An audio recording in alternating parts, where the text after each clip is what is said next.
अर्चनी वंदनीय संत समाज, दो प्रवक्ताओं के विचार सुने। मैं एक का आधा सुना। पहले प्रवक्ता को जिसने सुना उन्होंने कहा कि वो भी अच्छा बोले, बढ़िया रहा। दूसरा अच्छा बोल ही रहे थे। मैं आप लोगों के बीच बहुत थोड़ी बात कहूँ और अपनी सबकी बात कहूँ। कुछ संत बैठे थे, चिंतक बैठे थे। कुछ चिंतक लोग जहाँ बैठते हैं वहाँ चिंतन शुरू हो जाता है। कुछ बातों का आदान प्रदान शुरू हो जाता है।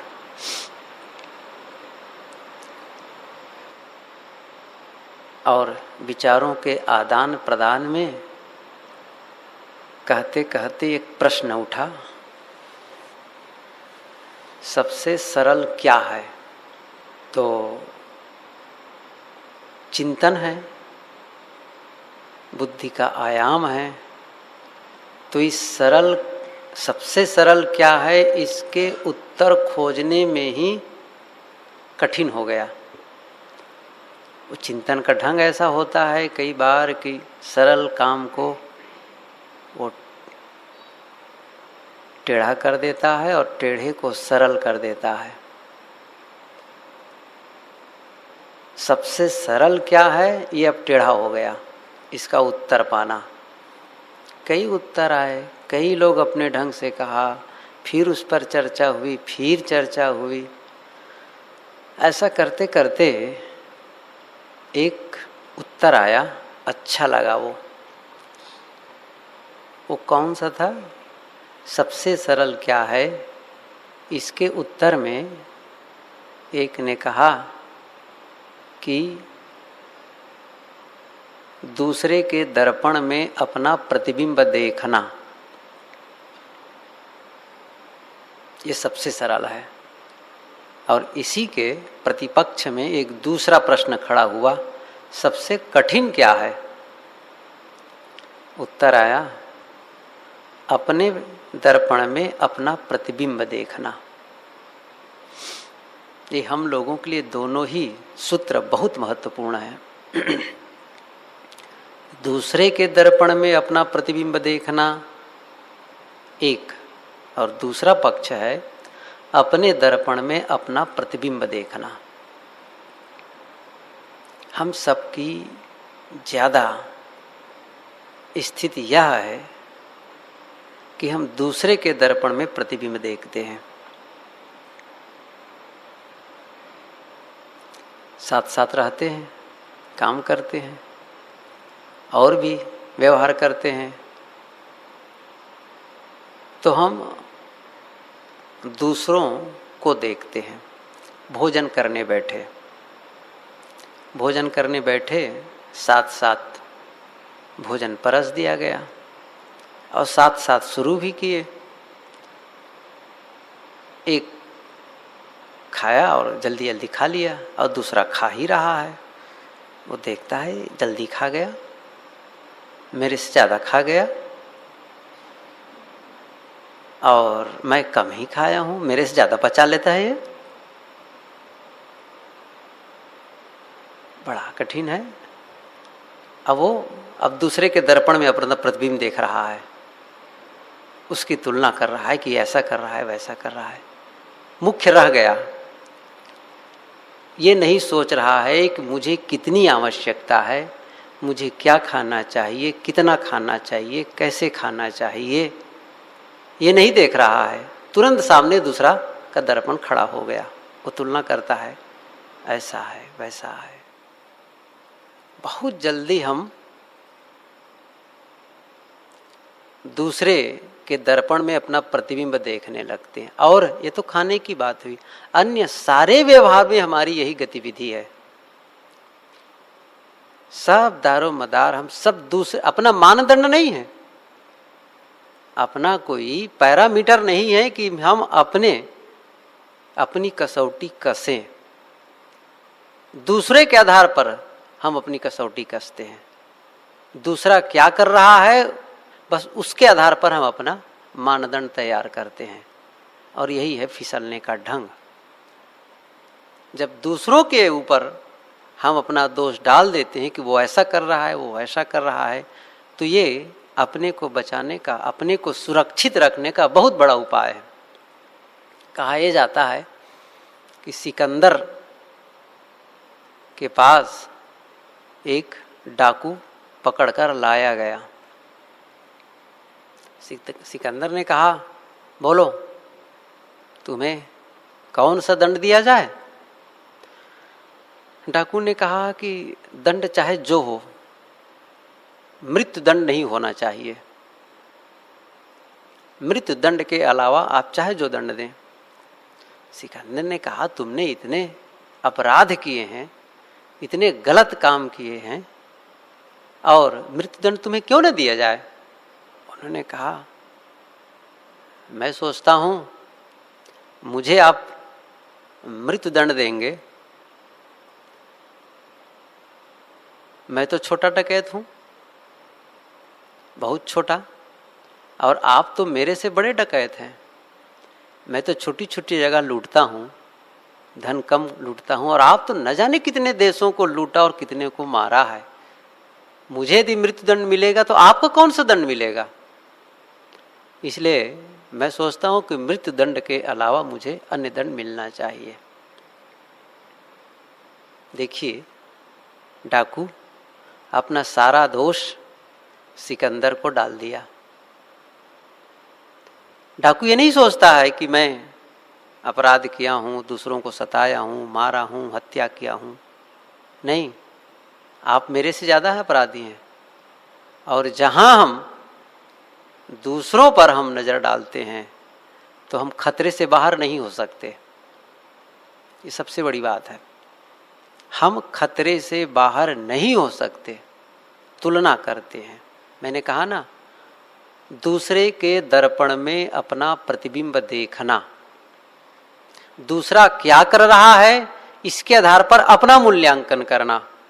हमें देखने लगते हैं, ये पाठ का समय है, सत्संग का समय है, तो हमें पाठ में बैठना चाहिए, लेकिन ये भी देखते हैं कि कई ऐसे लोग हैं जो पाठ में नहीं बैठे हैं, सत्संग में नहीं बैठे हैं, अन्य वार्ताओं में लगे हुए हैं। तब हम उनको देखते हैं और अपना मूल्यांकन करते हैं, उनके दर्पण में अपना प्रतिबिंब देखते हैं। मैं क्यों जाऊं? मुझे क्या आवश्यकता है? कई लोग नहीं गए हैं, जब वो नहीं गए तो मैं क्यों जाऊं? अपना मूल्यांकन हम अपना नहीं कर रहे हैं कि मुझे जाना चाहिए कि नहीं जाना चाहिए। इसका मतलब यह हुआ, दूसरा अपना पतन कर रहा है तो मुझे भी अपना पतन कर लेना चाहिए। इसका मतलब यह हुआ कि हमने दूसरे को देख करके साधना और वैराग्य का, भक्ति और ज्ञान का पथ अपनाया है।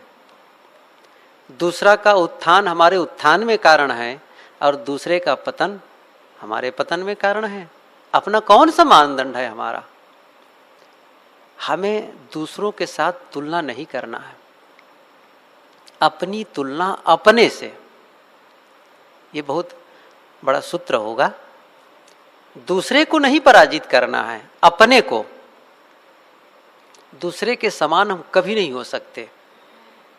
दूसरे के समान न हम बोल सकते हैं, न लिख सकते हैं, न काम कर सकते हैं। हाँ, हम अपने से अच्छा कर सकते हैं। जैसा हम बोलते हैं उससे हम अच्छा बोल सकते हैं, जैसा हम करते हैं उससे अच्छा कर सकते हैं, जैसा हम लिखते हैं उससे अच्छा लिख सकते हैं। हमें अपने को ही पराजित करना है, दूसरों को पराजित नहीं करना है। और अपने को पराजित करना अपने लिए काम की है। दूसरों को पराजित करके क्या होगा? दूसरों के दर्पण में अपना बिंब देख करके होगा क्या?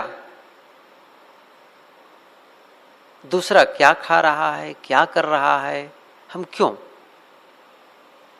कई बार मुझे इस बात को लेकर के कष्ट होता है। हम सबको होना चाहिए आपस में, हम सब, मैंने एक दिन कहा था, हम सब एक पथ के पथिक हैं, कोई भिन्न भिन्न नहीं है, सब एक रास्ते में आए हैं।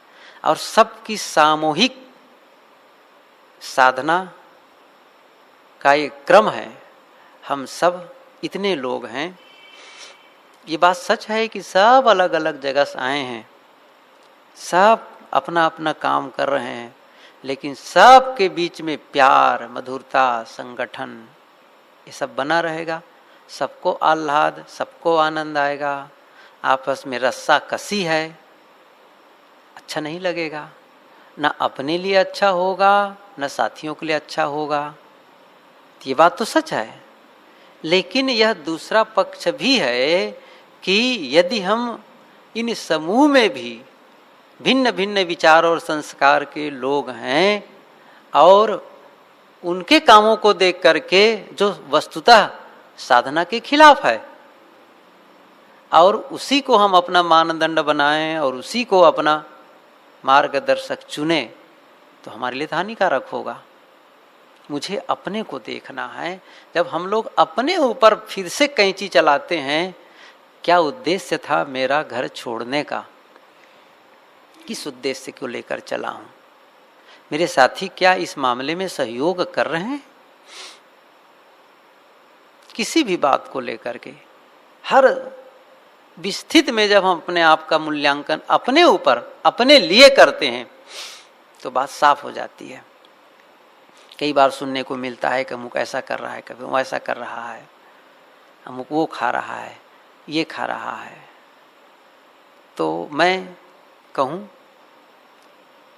तो मान भी जाएंगे, बात नहीं कि नहीं मानेंगे, लेकिन मैं ये सोचता हूँ कि वो खुद क्यों नहीं मानता इस बात को, जबकि उन्हें पता है कि ये नियम का उल्लंघन कर रहा हूँ और वो जानबूझ के कर रहा है।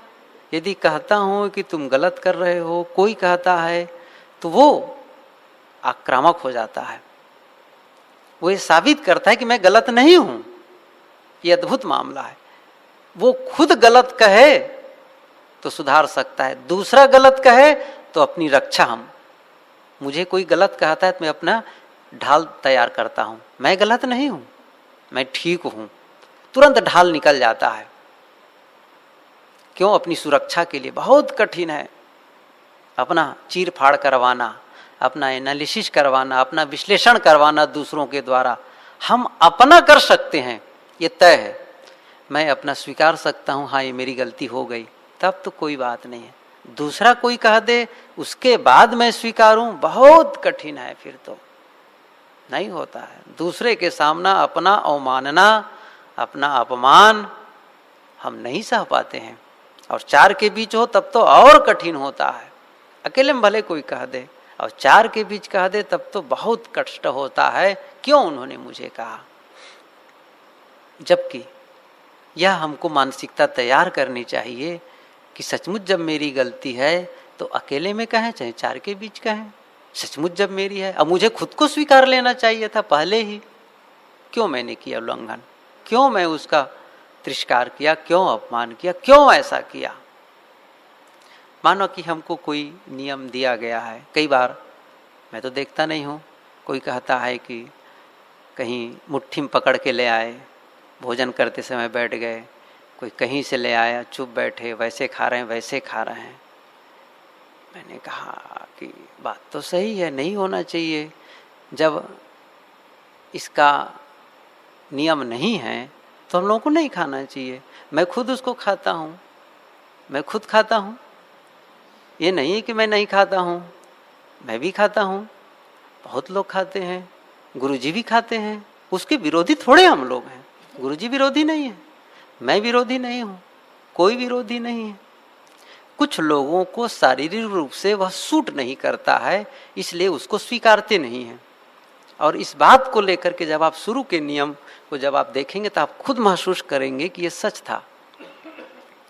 गुरुजी ने ऐसा कुछ नियम नहीं बना दिया है जो हम लोग के लिए हड्डी तोड़ हो और हम लोग के लिए नुकसानदेह हो।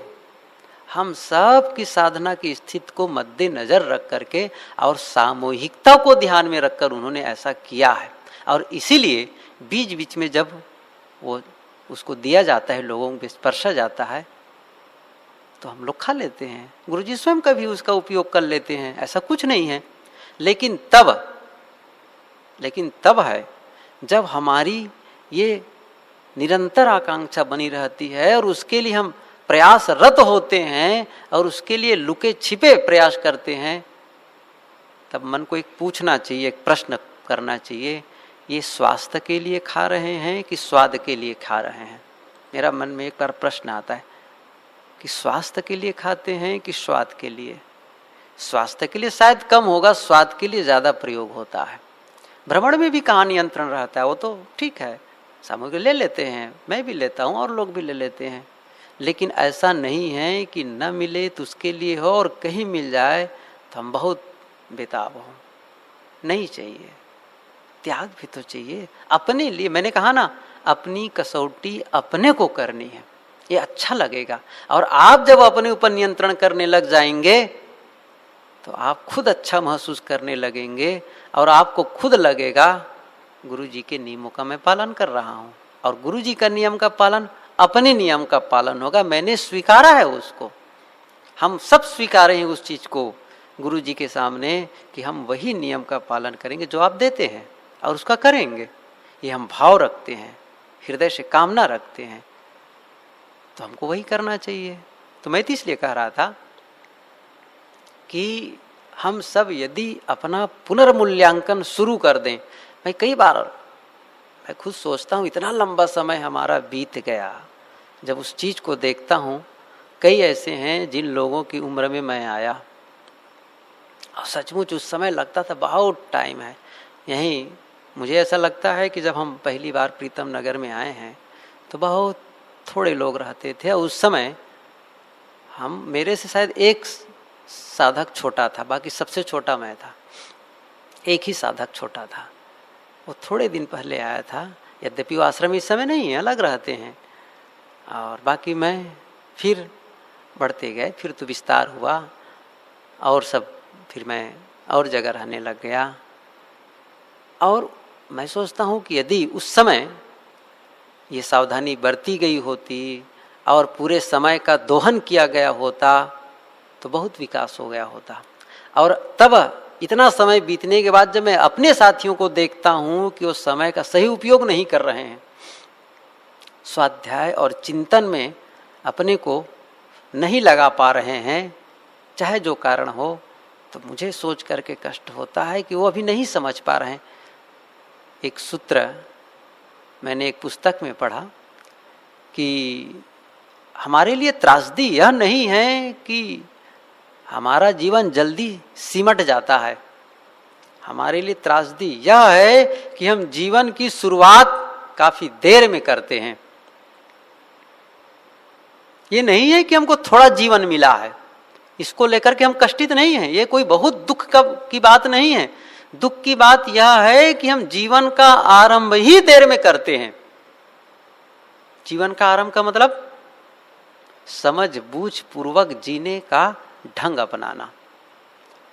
वैसे कहें, जब से हम यहाँ आए हैं समझ बूझ पर पूर्वक ही हम कदम बढ़ाए हैं, लेकिन अब भी क्या हम वो सावधानी, वो सजगता, वो समायोजन क्या अपने लिए कर पाए हैं?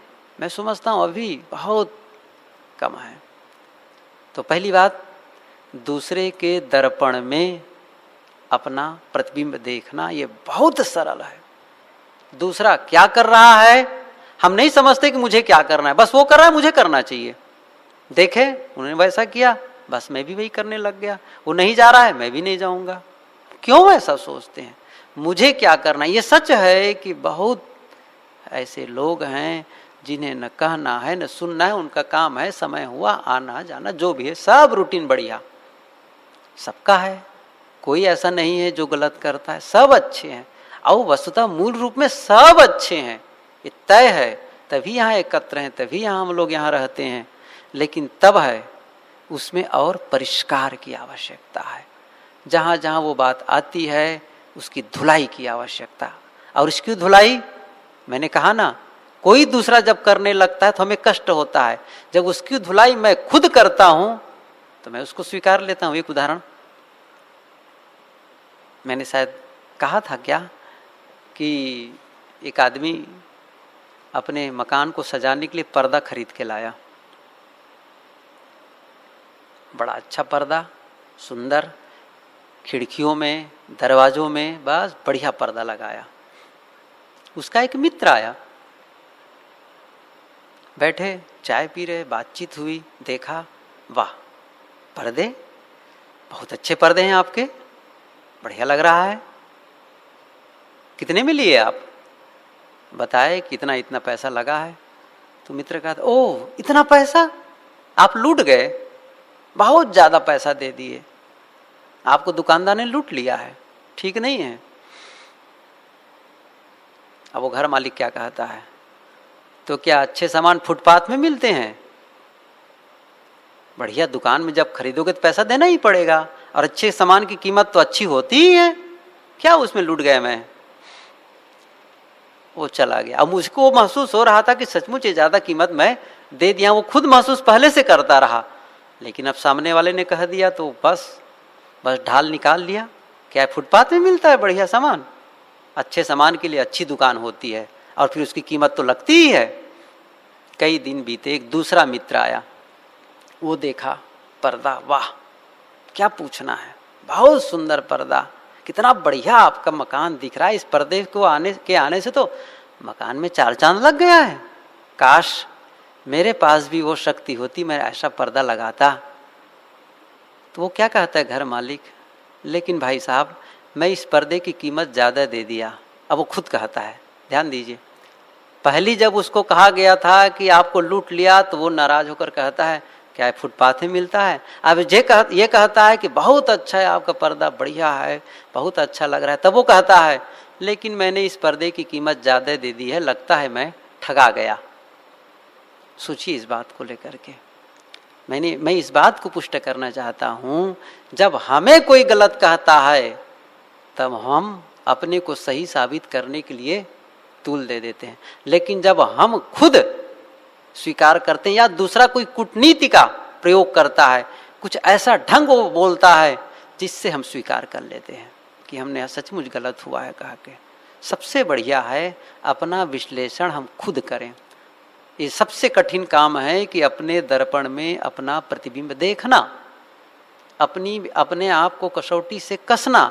और दूसरी बात मैंने जो कही कि हमें अपने को ही पराजित करना है, हम अच्छा करें, आज जो कर रहे हैं उससे कल का दिन आए और मैं सोच के उठूं बीते कल से मैं अच्छा करूंगा,